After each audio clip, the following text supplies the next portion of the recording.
கர்த்தருடைய பரிசுத்த நாமத்திற்கு ஸ்தோத்திரம். நம்ம கானான் ஒரு கல்யாணத்துடைய செகண்ட் பார்ட்டை தியானிக்க இருக்கிறோம். கானான் ஒரு திருமணம் செகண்ட் பார்ட். ஜெபத்தோடு இந்த செய்திக்குள்ளே கடந்து செல்வோம். பரிசுத்த ஆவியே, பக்தர்கள் துணையாளரே, கூட இருப்பவரே, கூரைகள் தீர்ப்பவரே, கூட இருப்பவரே, கூரைகள் தீர்ப்பவரே, தேற்றிடும் தெய்வமே, திடன் தருபவரே, தேற்றிடும் தெய்வமே, திடன் தருபவரே, ஊற்று தண்ணீரே, ஊற்று தண்ணீரே, உள்ளத்தின் ஆறுதலே, எங்கள் உள்ளத்தின் ஆறுதலே, உரர உரரரா உபர ரிகரரா,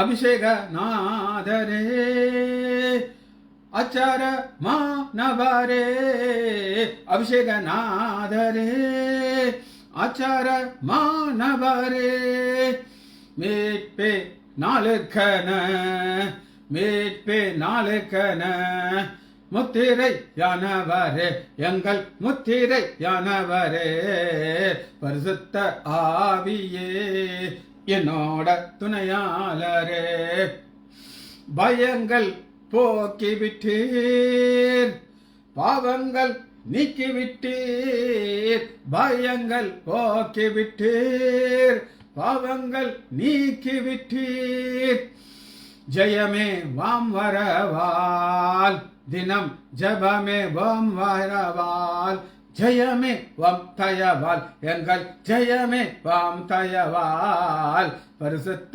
ஆவியே, பக்தர்கள் துணையாளரே, சத்துரு வரும் போது எதிராய் கொடிபிடிப்பீர், சத்துரு வரும் போது எதிராய் கொடிபிடிப்பீர், எக்காலம் ஓதுகிறோம், நாங்கள் எக்காலம் ஓதுகிறோம், எதிரியை வென்று விட்டோம், எங்கள் எதிரியை வென்று விட்டோம், ஒபரா ஒபரரா ரிபரா ரிகரரா, அயல் மொழி பேசுகிறோம், அதிசயம் காண்கிறோம், அயல்மொழி பேசுகிறோம், அதிசயம் காண்கிறோம், வரங்கள் பெறுகிறோம், நாங்கள் வரங்கள் பெறுகிறோம், வளமாய் வாழ்கிறோம், உபரா ரிபரா ரிகரரா. இயேசுவே நாமத்தினாலே ஜெபங்கள் பிதாவே, ஆமென். கர்த்தருடைய பரிசுத்த நாமத்திற்கு ஸ்தோத்திரம். ஜானகி அம்மாள் பிரைசலார், பாலசுந்தரி பிரைசலார், லீலா அம்மாள் பிரைசலார், டேனியல் ராஜேஷ் பிரைசலார். ஒரு தொடர் செய்தியில் இன்னைக்கு ரெண்டாவது செய்தியை நம்ம இன்னைக்கு தியானத்துக்கு போகிறோம். கானான் ஊர் திருமணம். இதை கேட்காதவங்களே இருக்க முடியாது. நீங்கள் ஒரு கல்யாண வீட்டுக்கு போயிட்டீங்கன்னா இந்த செய்தி உறுதியாக இருக்கும். நான் இதை ஒரு ரிசப்ஷன் வீட்டில் இந்த செய்தி அவர் ஃபர்ஸ்ட் 3 பாயிண்ட் கொடுத்தாரு, எனக்கு ஆவியானவர் 7 பாயிண்டாக கொடுத்தாரு. சரி, முதல் குறிப்பு நான் உங்களுக்கு என்ன சொல்லிக் கொடுத்தேன் அப்படின்னு கேட்டிங்கன்னா, ஒரு சிலர் வந்திருக்க மாட்டீங்க, வந்தாலும் மறந்துருப்பீங்க. ஃபோக்கஸ் அப்படின்னு எல்லா திருமண வீட்லையும் வந்திருக்கிறவருடைய மக்களுடைய கண்கள் யார் மேலே இருக்கும்னா, மணப்பெண் மணவாளன் 2 பேர், மணமகன் எப்படி இருக்கார், கொஞ்சம் வயசு காட்டுதோ, என்னையா மண்டையில் முடியே என்ன இல்லை, வயசாகிட்டு கொஞ்சம் நல்ல மேட்சாக பார்த்துக்கலாமோ, எல்லாருடைய கண்களும் மணவாளன் மணவாட்டி மேலே இருக்கும். தேவருடைய கண்கள் சாப்பாட்டு மேலே இருக்கும், என்ன சாப்பாடு போட்டிருக்காங்கன்னு சொல்லி. ஆனால் இந்த கானான் ஒரு கல்யாணத்தில் மணமகனையும் காணும்ல, அவங்க ஃபோக்கஸ் இல்லை. நான் ஃபோக்கஸ் யார் மேலே இருந்தது? நம்பர் 1 மரியாள் மேலே ஃபோக்கஸ் இருந்துச்சு. அந்த ஃபோக்கஸ் மரியாள் என்ன பண்ணாங்கன்னா, அந்த ஃபோக்கஸை நம்முடைய ஆண்டவராகிய இயேசு கிறிஸ்து மேலே திருப்பாங்க. ஃபோக்கஸ் நம்பர் 2 நம்முடைய ஆண்டவராகிய இயேசு கிறிஸ்து ப்ளஸ் அவருடைய சீஷர்கள். இது முதல் குறிப்பு. அதில் இன்னொரு ஃபோக்கஸ் என்ன இருக்கும் அப்படின்னு நான் உங்களுக்கு சொல்கிறேன். அங்கே வந்திருக்கிற அத்தனை பேர் விசேஷமாக ட்ரெஸ் பண்ணியிருப்பாங்க. ஆண்களானாலும் சரி, பெண்கள்னாலும் அவங்க நினைப்பாங்க ஏதோ அவங்களுக்கு தான் கல்யாணம் மாதிரி இருக்கிறதுல பெஸ்ட் ட்ரெஸ்ஸை போட்டுக்கிட்டு எல்லாரும் என்னைய பார்க்கணும். மோதிரம் போடாத மக்கள் மோதிரம் போட்டுருவாங்க, செயின் போடாத மக்கள் செயின் போட்டிருப்பாங்க, இருக்கிறதுல தி பெஸ்ட் ட்ரெஸ்ஸை போட்டுருப்பாங்க. ஒரு கல்யாண வீட்டில் எங்கள் சொந்தக்கார பையன் ஒரு அவனுக்கு அந்த மணவாளனுடைய தோழன் ஒரு பையன் இருந்தான். எனக்கெல்லாம் ரொம்ப வருத்தமாக இருந்துச்சு. நான் என்ன பண்ணேன்னா அப்படின்னு கேட்டிங்கன்னா, ஒரு ஷூ போட்டிருக்கான். அங்கே புல்பீட்டில் மணவாளன் இருக்கார், பக்கத்தில் உட்காந்துருக்கான். இந்த ஷூக்கு பாலிஷ் போட்டுட்ருக்கான். டக் டக் டக் டக் டக்குன்னு தேய்ன்னு தேய்ச்சிட்டு இருக்கான். வருத்தமாக இருந்துச்சு. என்ன ஐயா இது, ஷூவே போட்டு வரக்கூடாது. சரி நீ வெளிநாட்டுக்கார பைய ஷூ போட்டிருக்க, அது அங்கே உட்காந்து தேய்ச்சிக்கிட்டு இருக்கணும். எனக்கெல்லாம் ஒரு மாதிரி விகற்பமாக இருந்துச்சு. சரி அது இருக்கட்டும். ரெண்டாவது நான் உங்களுக்கு என்ன காட்டினேன் அப்படின்னு சொன்னீங்கன்னா, அழைப்பு. நம்முடைய ஆண்டவராக இயேசு கிறிஸ்துவ 2வது வசனம், இயேசுவும் அவருடைய சீஷர்களும் அந்த கல்யாண வீட்டிற்கு அழைக்கப்பட்டார்கள். உங்களுக்கு இதை விளக்குறதுக்கு எம்மாவூர் சீஷர்களுக்கு நான் உங்களுக்கு காமிச்சேன். உயிர் தெளிந்த ஆண்டவராக இயேசு கிறிஸ்து எம்மாவூர் சீஷர்களோடு போகிறார். அவருடைய கண்கள் மறைக்கப்பட்டுருச்சு. ஒரு கிட்ட வந்துட்டு இருக்குது. நம்முடைய ஆண்டவராக இயேசு கிறிஸ்து அப்புறம் போகிறவர் போல் காணப்பட்டார். அவங்க கேட்குறாங்க, ஐயா ஊருக்கிட்ட வந்துருச்சு, நேரம் போயிடுச்சு, நீங்கள் வீட்டுக்கு வாங்கின வருந்தி கூப்பிட்டாங்க. அவர் அப்புறம் போகிற போல் காணப்பட்டார். கூப்பிட்டவுடனே வந்தார், தன்னை வெளிப்படுத்திட்டு மறைஞ்சிட்டார். இது 2வது குறிப்பு. சரி, 3வது குறிப்பு நான் உங்களுக்கு சொல்கிறேன், எழுதுறவங்க எழுதிக்கோங்க. திருமண சூழ்நிலை. ஒரு அட்மாஸ்பியர் ரொம்ப ரொம்ப முக்கியம். இப்போ இங்கே அட்மாஸ்பியரில் நான் தனியாக உட்காந்துக்கிட்டு இருக்கேன், ராஜேஷ் இருக்காங்க, பாலசுந்தரி இருக்காங்க, எல்லாரும் இருக்காங்க, இல்லைன்னா நான் சொல்ல மாட்டேன். ஆனால் அங்கே இந்த மாதிரி கிடையாது. ஒரே சந்தோஷமும் மகிழ்ச்சியும் இருக்கும். அதை 2 வகையாக அவங்க அதை செலிப்ரேட் பண்ணுவாங்க. ரொம்ப பணக்காரங்க 7 நாள் இந்த ஃபங்க்ஷன் வச்சுப்பாங்க. திருமணம் 7 நாள், ஒரு வாரம். கொஞ்சம் வசதி குறைஞ்சவங்க 3 நாள் வைத்திருப்பாங்க. இதுதான் எங்கள் ஃபேமிலியில் எப்படி இருக்குன்னா, ஒரு ப்ரீவியஸ் டே, நாளைக்கு கல்யாணம், முந்தின நாள் ஒரு நிச்சயம் வைப்பாங்க. மணப்பையனுக்கு எங்கள் குடும்பத்திலேருந்து கொஞ்சம் மாலை, செயின், மோதிரம், மாப்பிள்ளைக்கு நெக் செயின் இதெல்லாம் போடுவாங்க முந்தின நாள். அடுத்த நாள் காலையில் ஒரு பிரேக்ஃபாஸ்ட் இருக்கும். அது ஒரு சிலர் வருவாங்க. நேராக கல்யாணம் வீட்டுக்கு, சரி கோயிலில் போய் கல்யாணம் முடிஞ்சாலும் அந்த ஆளை வந்து ஒரு சாப்பாடு முடிஞ்சிருச்சு, அதோட போயிடும். இதுதான் நம்ம டெக்னிக். அப்போ 1 நாள் கூட சொல்ல முடியாது. நைட்டு ஒரு சாப்பாடு, காலையில் ஒரு பிரேக்ஃபாஸ்ட், லஞ்சு, அதோட முடிஞ்சிச்சு. அப்புறம் ரிசப்ஷன் போயிடுவோம், மாப்பிள்ளை வீட்டுக்கு போயிடுவோம். இதுதான் ப்ரொசீஜர். ஆனால் அங்கே அப்படி கிடையாது, ஷார்ட்டெல்லாம் கிடையாது. மினிமமே 3 நாள். அன்னைக்கு என்ன எல்லாம் இருக்கும் அப்படின்னு கேட்டிங்கன்னா, ஒரு டான்ஸ் இருக்கும். இந்த டான்ஸு, பாடல் இதெல்லாமே ஜேன்னு இருக்கும். நம்ம பைபிள்ல இருந்து ஒரு திருமண வீட்டில் என்னெல்லாம் இருக்கும் இருக்காது அப்படின்னு நம்ம பைபிள்லேருந்து நம்மளுக்கு காட்டப்போகிறோம். ஏசாயா 16வது அதிகாரம் 9வது வசனத்தில் ஆண்டவர் சில காரியங்களை இதெல்லாம் நான் எடுத்து போடுவேன், எங்கள் திருமண வீட்டிலேருந்து எடுத்து போடுவேங்கிறார். பைபிள் வந்து காட்டுறோம். எரேமியா 16வது அதிகாரம் 9வது வசனம். இது பேக்ரவுண்டே நான் உங்களுக்கு சொல்லிடுறேன், இது எல்லார் வீட்லையும் நடக்காது. இப்போ எரேமியா மூலமாக சொல்கிறாரு, உங்களுக்கு சிறையிருப்பு வரப்போகுது. இந்த சிறையிருப்பு வந்த உடனே உங்கள் வீட்டில் இதுவரை இருந்த இதெல்லாம் போயிடும் அப்படிங்கிறார். என்னெல்லாம் இருந்துச்சு ஒரு திருமண வீட்டில், என்னெல்லாம் இருக்கும் அப்படின்னு கேட்டிங்கன்னா, எரேமியா 16வது அதிகாரம் 9வது வசனத்தில் பார்த்தீங்க. ஏனென்றால் இதோ இவ்விடத்திலே நான் உங்கள் கண்களுக்கு முன்பாகும் உங்கள் நாட்களிலுமே சந்தோஷத்தின் சத்தம். ஃபர்ஸ்ட்டு ஒரு திருமண வீட்டில் என்ன இருக்கும் சூழ்நிலை. இப்போ நான் உங்களுக்கு சூழ்நிலை காட்டுறேன். சந்தோஷத்தின் சத்தம். இந்த சந்தோஷத்தின் சத்தம்ங்கிறது யாருக்கு இருக்கணும் அப்படின்னு கேட்டிங்கன்னா, 2 குடும்பத்துக்கு இருக்கணும். பெண்ணுடைய குடும்பத்துக்கு இருக்கணும், மணவாளனுடைய குடும்பத்துக்கு இருக்கணும். 2 குடும்பத்துக்கும் அந்த சந்தோஷம் இருக்கும். ஆனால் பல நேரங்களில் ஒரு மிஸ் அண்டர்ஸ்டாண்டிங் வந்துடும்.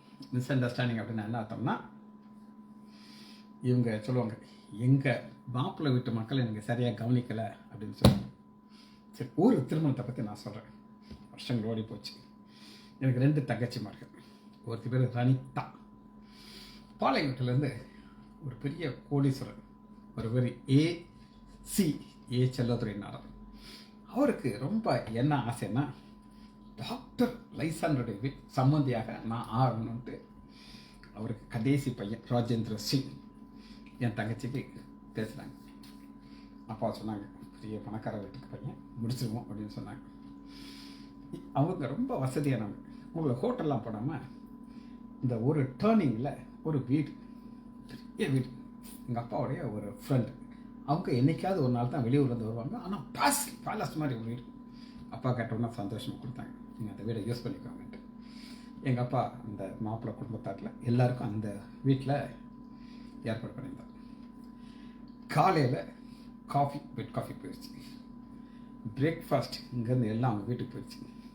அவங்க டாம்னு எல்லாம் சாப்பாடு எல்லாம் சுட சாப்பாடு சாப்பிட்டாங்க. கல்யாணம் முடிஞ்சிருச்சு.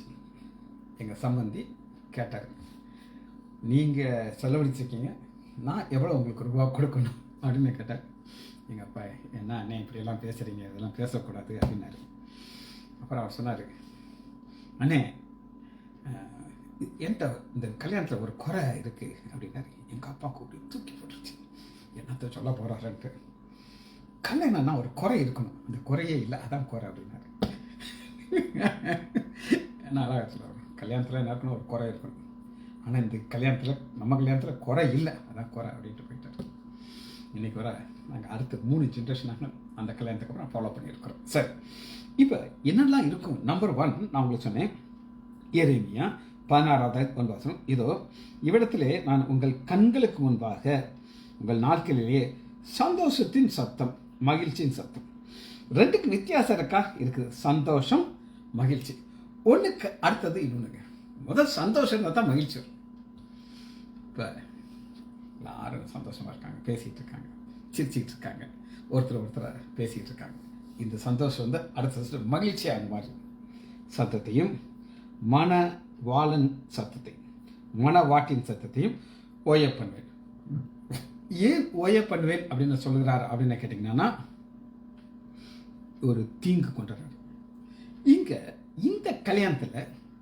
இதில் இன்னொரு காரியத்தை நான் உங்களுக்கு காட்டுறேன். அதே எரேமியா 25வது அதிகாரம் 10வது வசனத்தை வாசிப்போம். எரேமியா 25:10. அதே சூழ்நிலை தான், திருமண சூழ்நிலையை நான் இப்போ உங்களுக்கு சொல்லிக் கொடுத்துட்ருக்கேன். மகிழ்ச்சியின் சத்தத்தையும் சந்தோஷத்தின் சத்தத்தையும் மணவாளின் சத்தத்தையும் மணவாட்டின் சத்தத்தையும், அடுத்தது எந்திரத்தின் சத்தம். எந்திரத்தின் சத்தம் இன்னைக்கு எடுத்துக்கிட்டிங்கன்னா ஒரு கிரைண்டர் கடனை ஓடிட்டு இருக்கும். ஏன்னா ஒரு சட்னி ஆட்டிகிட்டு இருப்பாங்க. இப்படி பல வகையான காரியங்கள் அங்கே நடந்துக்கிட்டே இருக்கும். அந்த சத்தத்தை கட் பண்ணி விட்டுருவார். அடுத்து பாருங்க, வெளிச்சத்தின் சத்தத்தை, விளக்கின் வெளிச்சம். நான் ஒரு திருமண வீட்டுக்கு போயிருந்தேன். ஒரு பெரிய ஒரு பணக்காரர். அந்த கல்யாணத்தில் இருக்கும்போது ஒரு பையன் வந்து, ஒரு வாலிப பையன் என்கிட்ட ஒரு இன்விடேஷன், ஒரு இந்த கார்டு அதை நீட்டோம். சார், லைட் அரேஞ்ச்மெண்ட் நான் தான் சார் பண்ணேன், எல்லாத்தையும் பாருங்கள் சார்னு சொல்கிறேன். நான் அது வரை கவனிக்கவே இல்லை. இவன் அந்த லைட்டெல்லாம் போய் பார்த்துட்டு இருப்பேன், கண்டுக்கவே இல்லை. அந்த தம்பி என்கிட்ட சொல்கிறான், சார் பாருங்கள், நீங்கள் வாட்ச் பண்ணி பார்த்தா தான் சார் தெரியும் நான் எப்படி இந்த லைட்டெல்லாம் போட்டிருக்கேன்ட்டு. இதுக்கு டோட்டலாக கொட்டேஷன் 3 லட்ச ரூபா சார் அப்படின்னு. எனக்கு தலை சுற்றிடுச்சு. ஆடா பாவி, இந்த லைட்டுக்கு 3 லட்ச ரூபா இவன் மட்டும் போய்விட்டுருக்காரு. நான் சத்தம் கட்டாமல் காடை வாங்கிட்டு ஒரு வணக்கம் சொல்லி அனுப்பிட்டு. அப்போ வெளிச்சத்தின் சத்தம், வெளிச்சத்தை பார்க்குறோம் நம்ம. வெளிச்ச சத்தம் கிடையாது, விளக்கின் வெளிச்சத்தையும் நீங்கள் பண்ணும். இங்கே இது எல்லாமே இருந்துச்சு, எதுவுமே குறையில. மகிழ்ச்சியின் சத்தம் இருந்துச்சு, டான்ஸ் இருந்துச்சு, பாட்டு இருந்துச்சு, எல்லாம் இருந்துச்சு. All fine. ஆல் ஃபைன் இந்த ஒரு வார்த்தையை நீங்கள் கற்றுக்கொள்ளணும். சில இங்கிலீஷ் வார்த்தையை நம்ம கற்றுக்கொள்ள தப்பு. இப்போ நீங்கள் யாராவது ஒருத்தங்கிட்ட போய் ஹலோ உங்கள் வீட்டில் எல்லோரும் எப்படி இருக்காங்க அப்படின்னு கேட்டிங்கன்னா, அவங்க ஆல் ஃபைன் அப்படின்னு சொல்கிறாங்க. அப்படின்னா இப்போ இந்த இந்த இந்த நான் சொல்கிற சம்பவம் வர வர ஆல் ஃபைனாக தான் இருக்குது, எல்லோரும் ஒரே சந்தோஷமாக இருக்காங்க. ஆனால் திடீர்னு ஒரு சரி செய்ய முடியாத ஒரு குறைவு, பணம், பிளான், இது எதுவுமே செய்ய முடியாது. காரணம் என்ன அப்படின்னு கேட்டிங்கன்னா, இப்போ இதை இன்னும் கொஞ்சம் ஆழமாக நீங்கள் உள்ளே போய் பார்த்தீங்கன்னா இந்த சூழ்நிலையை பாருங்கள். திரும்ப நான் உங்களுக்கு வாசிக்கிறேன். யோவான் 2வது அதிகாரம் 3 திராட்சை ரசம் குறைவுபட்ட போது என்ன குறையல? சாப்பாடு குறையல, சாப்பாடு அளவு இல்லாமல் இருக்குது. பிளானிங் கரெக்டாக இருக்குதுங்க. அதான் நான் சொன்னேன், பிளானிங்கிற ஒரு வார்த்தையை நம்ம பார்க்குறோம். ஆல் ஃபைன், எது வரனா இது வர. ஆனால் இப்போ ஒரு நியூஸ் வருது, திராட்சை ரசம் குறைவுபடுது. இந்த நேரத்தில் இவருடைய பணம், இவருடைய முயற்சி, இன்ஃப்ளூயன்ஸ் எதுவுமே இதை கொண்டு வர முடியாது. இதான் நான் சொல்ல வருவேன். ஆண்டவர் உடைய காரியத்தில் அவர் ஒரு சில காரியத்தை செய்யணும்னு நினச்சார்னா அது அவரால் மாற்ற முடியும், அதை வேறு எதனாலையும் ரீப்ளேஸ் பண்ண முடியாது. சரி, இதுதான் நம்ம பார்க்குறது. இது ஏன் இதை குறைவு வந்தது அப்படின்னு நீங்கள் ஒரு கேள்வி கேட்டிங்கன்னா அதுக்கு ஒரு பதிலை நான் காட்டுறேன். யோவான் 9வது அதிகாரம் 3 யோவான் 9:3 ஏற்கனவே பார்த்தோம். இருந்தாலும் ஒரு பேக்ரவுண்ட் சொல்லுங்கள். நம்முடைய ஆண்டவராகிய இயேசு கிறிஸ்து வரார். இப்போ பிறவி குருடன் ஒருத்தனை பார்க்குறாங்க. பார்த்த உடனே சீஷர்லாம் கேட்குறாங்க, அவனுக்கு காது நல்லா கேட்கும், கண்ணு தான் தெரியாது. ரவி புதகரே, இவன் குருடனாக பிறந்ததற்கு இவன் செய்த பாவமா இவளுக்கு பெற்றோர்கள் செய்த பாவமான்னு ஒரு கேள்வியை கேட்குறாங்க. அதற்கு ஆண்டவர் என்ன பதில் சொல்லுகிறார் அப்படின்னு கேட்டிங்கன்னா 9வது அதிகாரம் 3 இயேசு பிறகு இவன் செய்த பாவம் அல்ல, பெற்றோர்கள் செய்த பாவம் அல்ல, தேவனுடைய கிரியை இவனிடத்தில் வெளிப்படும்போது தேவனுடைய கிரியை வெளிப்படும். இதாங்க, இதை தான் இங்கே நம்ம பார்க்குறோம். இங்கே இவனுக்கு குறைவு இருந்துச்சு, கண், பிறவி குடல், இவனுடைய கண்ணை சரி பண்ணுறாரு. இது ஒரு குறைவை நிறைவாக மாற்றுகிறது. அதுபோல் இந்த யோவான் 2வது அதிகாரத்தில் ஒரு குறைவு வந்ததுடைய காரணம் என்ன அப்படின்னு கேட்டிங்கன்னா 11வது இது நடக்கணுங்க. யோவான் 2:11 இந்த குறைவனுடைய காரணம் என்ன? இவ்விதமாக இயேசு இந்த முதலாம் அற்புதத்தை கலிலேயா உள்ள கானா உள்ளே செய்து தம்முடைய மகிமையை வெளிப்படுத்தினார். அவருடைய சீஷர்கள் அவர்கள் விசுவாசம் வைப்பார்கள். ஆமேன். காலையில் யார் யாரெல்லாம் பைபிள் ஸ்டடி லாங்குவேஜை கற்றுக்கிட்டிங்களோ அவங்களுக்கு தான் முடியும். ஆமேன். ஆமேன் என்ன அர்த்தங்க? விசுவாசம், உறுதியாக இவர் கடவுளியாங்கிற அவங்களுக்கு ஒரு உறுதிப்பாடு கிடச்சி. அது வேற நம்முடைய ஆண்டவராக இயேசு கிறிஸ்து அவங்க எப்படி பார்த்துருப்பாங்க அப்படின்னு கேட்டிங்கன்னா, தச்சனுடைய மகன், ரைட்? ஆமாவா? ஆமாம். மரியாளுடைய மைந்தன், ஆமாவா இல்லையா? ஆமாம். ஆனால் இப்போ இங்கே நம்ம பார்க்குற ஒரே ஒரு காரியம் என்ன அப்படின்னு கேட்டிங்கன்னா, இந்த குறைவு வந்தது எதற்காக அப்படின்னு நீங்கள் கேட்டிங்கன்னா, தேவனுடைய மகிமை வெளிப்பட வேண்டும். சரி, இதில்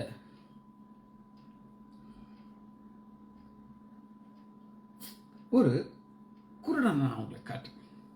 அவன் ஆண்டவராகிய இயேசு கிறிஸ்துவ கூப்பிடுறான். இப்படி கூப்பிட்டான், தாவீதின் குமாரனே இறங்கும், தாவீதின் குமாரனே இறங்கும்னு சொல்லி சத்தம் போட்டு அவன் கூப்பிட்டான். எப்படி கூப்பிட்டா? தாவீதின் குமாரனே இறங்கும். வாசிப்போமா? இதை கூப்பிட்டு குறை நிறைவாக மாத்துறாரு. மார்க் 10வது அதிகாரம் 40. குருடன் நசரேயனாகிய இயேசு வருகிறதை கேள்விப்பட்டு, இயேசுவே தாவீதின் குமாரனே எனக்கு இறங்கும் என்று கூப்பிடத் தொடங்கினான். அவன் பேசாதிருக்கும்படி அவன் அதட்டினார்கள். அவனும் இன்னும் அதிகமாக, அதாவது இவன் ஒரு எஃபர்ட் போடுறான். ஆமாம், இங்கே யாருமே எஃபர்ட் போடுறாங்க. அம்மா சொல்கிறாங்க. அதுக்கு என்னன்னா, ஆண்டவர் உடனே அதுக்கு ஒரு ஆலோசனை சொல்லுகிறார். குறைவை எப்படி நிறைவாக மாற்றம் சொல்லி ரெண்டு வித்தியாசத்தை பார்த்துக்கோங்க, நல்லா புரிஞ்சுக்கோங்க. இது ரொம்ப முக்கியமான ஒரு பாயிண்ட். எஸ், நான் உங்களுக்கு சொல்லட்டா? இப்போ இந்த குருடனுங்களுக்கு ஒரு சென்ஸ் போயிடுச்சுன்னா ஒரு சென்ஸ் பயங்கர ஷார்ப்பாக இருக்கும். புரியுது உங்களுக்கு? அவன் காது ரொம்ப ஷார்ப்பாக இருக்கும். அவனுக்கு பல நியூஸ் அவன் காதில் வந்துக்கிட்டே இருக்கும். ஆண்டவராகிய இயேசு கிறிஸ்து செய்த அற்புதங்கள் அநேகம் அவன் கேள்விப்பட்டுட்டு அவனுக்கு என்ன ஒரு வெளிப்பாடு கிடைச்சிருக்குன்னா, இவர் சாதாரண ஒரு மனிதனே கிடையாது. இவர் ஆண்டவராகிய இயேசு கிறிஸ்து தாவீதின் குமாரன்னு சொல்லி அவனுக்கு எப்படி தெரியும் அப்படின்னு கேட்டிங்கன்னா, அவன் காதுகளில் அநேக அற்புதங்கள் வந்துக்கிட்டே இருக்கு. நம்மெல்லாம் நிறைய விஷயங்களை மறந்துடுவோம். ஆனால் இவனுக்கு உள்ள ஒரு விசுவாசம் முளைக்க ஆரம்பிக்குது. இவன் நினச்சிருப்பான், நான் சொல்கிறேன், கற்பனையில் தான் நான் சொல்கிறேன், நான் குருடனாக இருக்கேன், நான் தேடி போக முடியும், ஆனால் அவர் எங்கே இருப்பார்னு எனக்கு தெரியாது. ஆனால் தேவ சித்தம் நான் குருடனிலிருந்து மாறணும், கண் பார்வைன்னா அவர் வர்ற ஏன் வழியாக வந்தார்னு அவரை நான் விட மாட்டேன். சொல்ல புரியுது அவங்களுக்கு. அதனால தான் இவன் அந்த இடத்துல இருந்து அவன் ஒரு முடிவெடுத்து, இப்போ பெரும்பாலும் உள்ள ஸ்திரீ அதை தேடி போகிறான். நான் தொடுவேன், தொட்டா அந்த வஸ்திரம் தொட்டோன்னே எனக்கு சுகம் கிடைக்கும், தொட்டா அற்புதம் கிடைச்சி. ஆனால் இவன் அப்படி கிடையாது, கூப்பிட்டான். சரி, அவங்களுக்கு புரிஞ்சுக்கிச்சுன்னு நான் நினைக்கிறேன். சரி, இப்போ நான் பார்க்குறது அடுத்த குறிப்பு என்னென்னா, பாருங்க 50வது வசனத்தை வாசிக்கிறவங்களுக்கு. மார்க்கு 10:50, எழுந்திரு உன்னை அழைக்கிறார் என்றார்கள், உடனே அவன் தன் மேல் வஸ்திரத்தை எரிந்து விட்டு. நான் என்ன பண்ணியிருப்போம் அப்படின்னு கேட்டிங்கன்னா, இந்த வஸ்திரம் தான் எனக்கு அடையாளம், இது நான் போட்டுக்கிட்டேன்னா எல்லாருக்கும் தெரியும் கூருடே அப்படின்னு. ஆனால் அவர் என்னை கூப்பிட்டுட்டாரு, இனி இது எனக்கு தேவையில்லை, தூக்கி போட்டுட்டான். இதாங்க விசுவாசம். சரி, இது நான் உங்களுக்கு சொல்லிக்கிறதுல இயேசு யார் அப்படின்னு நீங்கள் ஒரு கேள்வி கேட்டிங்கன்னா, யோவான் 1வது அதிகாரம் 3வது வசனத்தை உங்களுக்கு வாசிக்கிறேன். யோவான் 1:3, சகலமும் அவர் மூலமாய் உண்டாயிற்று, உண்டானது எல்லாம் அவராலேயால உண்டாகவில்லை. இப்போ இங்கே ஒரு குறை வந்துருச்சு. இந்த குறையை ஆண்டவர் நிறைவாக மாற்றுகிறார். அப்போ அவருக்கு தெரியும் இங்கே ஒரு குறை வரும். இந்த குறைவு வந்தால் தான் அவருடைய நாம மகிமைப்படும். நம்முடைய வாழ்க்கையில் ஒரு குறைவு வந்த உடனே நம்ம என்ன நினைப்போம் அப்படின்னு கேட்டிங்கன்னா, எல்லாம் முடிஞ்சிருச்சுன்னு நினைப்போம். ஆனால் ஆண்டவர் குறைவுகள் வரும்பொழுது இந்த குறைவுகளை எப்படி அவர் மாற்றுவார் அப்படின்னு நீங்கள் கேட்டிங்கன்னா,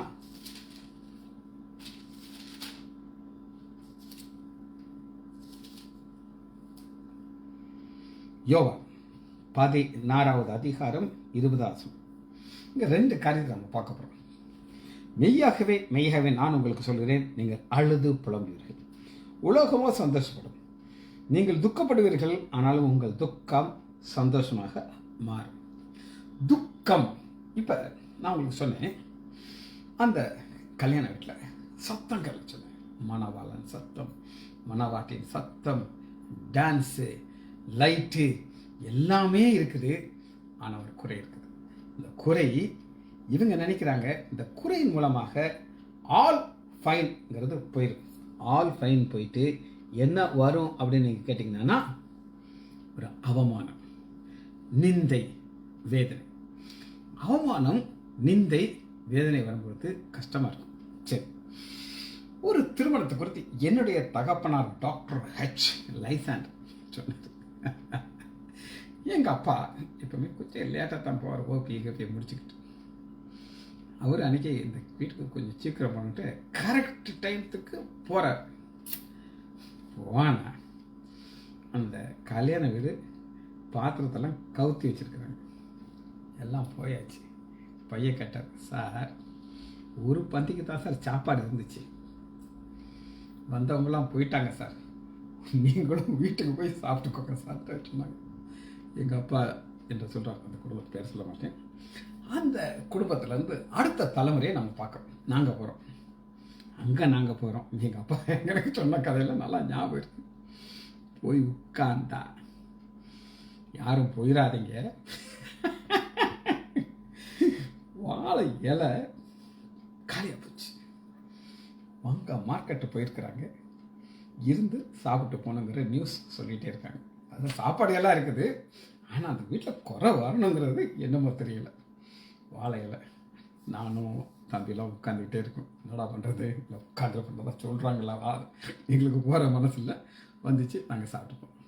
இதுக்காக இதை நான் சொல்கிறேன் அப்படின்னு கேட்டிங்கன்னா, நம்மளுடைய வாழ்க்கையில் உங்கள் குறைகள் எல்லாம் ஆண்டவர் மாற்ற வல்லவராக. அது எப்போ மாற்றுவார்ங்கிறத, உங்களுக்கு குறைகள் எப்போ மாற்றப்படும் அப்படின்னு கேட்டிங்கன்னா, பிலிப்பியர் எடுத்துக்கொள்ளுங்கள் 4வது அதிகாரம் 19. உங்கள் குறைகள். இப்போ இந்த சூழ்நிலையில் ஒரே ஒன்று தான் குறை, ஒரு குறை தான், திராட்சை ரசம் குறை.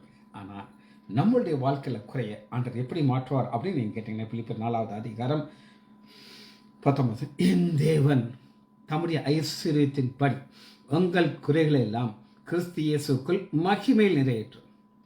ஒவ்வொரு கட்டம் தம்முடைய ஐஸ்வர்யத்தின்படி. நம்முடைய ஆண்டவராகிய இயேசு கிறிஸ்து ஐஸ்வர்யவான், எல்லாமே அவர் தான் உண்டாக்குறாரு. ஆனால் எல்லாத்தையும் பரலோகத்தில் விட்டுட்டு தன்னை வெறுமையாக இது பண்ணிக்கிறார். வெறுமையாக வந்தாலும் அவருக்குள்ள வல்லமை இருக்குது. அந்த வல்லமையை யாராலும் இருக்க முடியாது. அந்த வல்லமையை அவர் எதுக்காக உபயோகப்படுத்துவார் அப்படின்னு கேட்டாங்க, தம்முடைய மகிமை வெளிப்படுறது. ஸ்ரீசர்கள் அவனால விசுவாசம் வைக்கணும், அதுக்காக தான் யூஸ் பண்ணுறார், மற்றதுக்கு யூஸ் பண்ண மாட்டார். அடுத்த குறிப்பு பாருங்க, உங்கள் குறைகள் அப்படின்னா என்ன அர்த்தம்னா, நம்ம எல்லாருக்கும் ஒரு குறை இருக்கு. குறை இல்லாதவர்களே கிடையாது. பணமாக இருக்கலாம், ஹெல்த்தாக இருக்கலாம். என்னால் மற்றவர்கள் மாதிரி நடக்க முடியலையே, எனக்கு வயசாகிடுச்சு, நான் கீழே விழுந்துட்டேனே அப்படின்னா பல வகையான யோசிக்கலாம். ஆனால் அந்த குறைகள் எல்லாத்தையும் ஆண்டவராக இயேசு கிறிஸ்து மகிமையில் நிறைவாக்க. மகிமைங்கிறது என்ன அப்படின்னு நீங்கள் கேட்டிங்கன்னா, இந்த மகிமையை குறித்து ஒரு வசனத்தை உங்களுக்கு நான் காட்டுறேன். மகிமை என்றால் என்ன? வாசிப்போமா? யோவான் 17வது அதிகாரம் 24வது வசனத்தை. இந்த மகிமைங்கிறது என்ன நான் உங்களுக்கு காட்டுறேன். இப்போ குறை வந்துருச்சு, ஆண்டவராக இயேசு கிறிஸ்துவ வந்துட்டாங்க. இந்த குறைகளை அது நிறைவாக மாற்றுவார். ஆனால் நம்முடைய குறைகளை எங்கே எப்படி மாற்றுவார்? யோவான் 17வது அதிகாரம் 24வது வசனம். பிதாவே, இது பிரதான ஆசாரிய ஜெபம். உலக தோற்றத்திற்கு முன்னே நீர் என்று அன்பாக இருந்தபடினாலே நீர் எனக்கு தந்த என்னுடைய மகிமையை. நீர் எனக்கு தந்த என்னுடைய மகிமை. பிதாவாகிய தேவன் ஆண்டவராகிய இயேசு கிறிஸ்துவுக்கு மகிமையை கொடுத்திருக்கிறார். அந்த மகிமையை நீர் எனக்கு தந்தவர்கள் காணும்படியாக நம்ம அதை பார்க்கணும். நான் எங்கே இருக்கிறேனோ அங்கே அவர்களும் என்னோட கூட இருக்க விரும்புகிறேன். நம்முடைய வாழ்க்கையை நம்ம ஓட்டத்தை ஓடிக்கிட்டே இருக்கோம். மகிமைங்கிற ஒரு இடத்துக்கு நம்ம போக போயிடும். அன்னைக்கு நம்ம ஆண்டவராக இயேசு கிறிஸ்துவோடு கூட இருப்போம். அன்னைக்கு அவருடைய ஆசை என்னன்னா, நம்ம எல்லாருடைய குறைகளையும் அவர் மகிமை நம்ம பார்ப்போம், கூட இருப்போம். அதை அவர் நிறைவாக மாற்றப் போகிறார். நிறைவாக மாற்ற போகிறதைத்தான் நம்ம பார்க்கிறோம். அது எப்படி நிறைவாக்கிறார் மட்டும் பார்த்து இந்த செய்தியை நான் முடிக்கப் போகிறேன். யோவான் 1வது அதிகாரம் 16வது வசனம். யோவான் 1:14. அது எப்படி நிறைவாக மாற்ற அவரால் முடியும்? அவருடைய பரிபூர்ணத்தில் இருந்து. நாம் எல்லோரும் கிருபையின் பரிபூர்ணங்கிறது என்னன்னா ஃபுல்னஸ்ன்னு இங்கிலீஷில் இருக்கு. இப்போ ஒவ்வொரு மனிதனும் அவன் யாராக இருக்கட்டும், பெரிய போதகராக இருக்கட்டும், யாராக இருக்கட்டும், அவனுக்குன்னு ஒரு சில குறைகள் இருக்கும். இந்த கொஞ்சம் கிட்ட போய் பார்த்தா தான் தெரியும், ஐயோ இந்த ஆள் இப்படிப்பட்ட ஆளா ஐயா அப்படின்னு இருக்கும். ஆனால் எல்லா குறைகளையும் அவருடைய பரிபூர்ணத்திலிருந்து அவர் மட்டும் ஃபுல்னஸ், அதிலிருந்து நாம் கிருபையின் மேல் கிருபையை, அந்த கிருபையின் மேல் கிருபையை பெற்று அந்த பரிபூரணத்திலிருந்து நம்மளுக்கு நிறைவை கொடுப்பார். ஜெபிச்சு படிப்போமா? மகா இரக்கமும் கிருபையும் உள்ள பிதாவே, துதிக்கிறோம் ஐயா. காணா ஒரு திருமணத்தில் சூழ்நிலையை நாங்கள் இன்றைக்கு தியானித்துக்கிட்டு வருகிறோம். சூழ்நிலைகள் யாராலையும் மாற்ற முடியாத சூழ்நிலையில் அவர்கள் வந்துதான். அந்த நேரத்தில் சகலத்தை உண்டாக்கிய ஆண்டவராக இயேசு கிறிஸ்துடைய போன நாளே இந்த குறைகளெல்லாம் கிறிஸ்து இயேசுக்குள் நிறைவாக மாற்றி தந்தார். எங்களுடைய வாழ்க்கை உள்ள குறைகள் எல்லாம் நீர் மாற்றி உயர்த்தி மகிழ்க்கப்பா. பிள்ளைகள் ஒவ்வொருவரையும் ஆண்டவராகிய இயேசு கிறிஸ்துவின் நாமத்தினாலே ஆசீர்வதிக்கிறேன். இயேசுவின் நாமத்தினால் ஜெபங்கள் பிதாவே. ஆமேன், ஆமேன், ஆமேன்.